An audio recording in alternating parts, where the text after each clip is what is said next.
ভালোভাবে ভাজা হয়ে গেছে। আর বাটির মধ্যে কিছুটা জল লবণ দিয়ে নিয়েছি, এর মধ্যে দিয়ে দেবো। লবণের মধ্যে তুলে নিয়েছি, এর মধ্যে দিয়ে রাখলে পনিরগুলো সব শক্ত হবে না।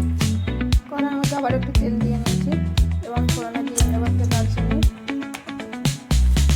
যেটা লবণ মিক্সচারকে দিয়ে নিয়েছি একটু দিয়ে দেবো।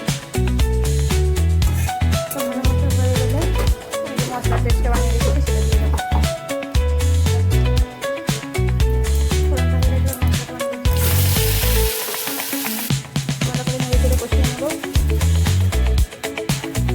মশলা কষিয়ে তেল ছেড়ে দিয়েছে এবং মিক্সিং জারে দিয়ে একটু জল দিয়ে দেবো।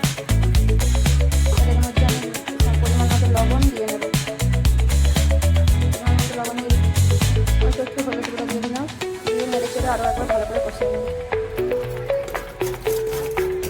স্বাদ ভালো আসার জন্য একটু পরিমাণ চিনি দিয়ে দিলাম, দুধ দিয়ে দেবো। নেড়ে চেড়ে মিশিয়ে নেবো, ফুটতে দেবো। বেশ ভালো করে ফুটে গেছে, এবার পনিরগুলো জল থেকে তুলে আমি দিয়ে দেবো। রেডি হয়ে গেছে, আমরা নামিয়ে নেবো। রেডি আমার পনির রেসিপি। ভিডিওটা ভালো লাগবে কমেন্টে জানাবেন। এবার আমি পরিবেশন করে দেবো পরোটার সাথে।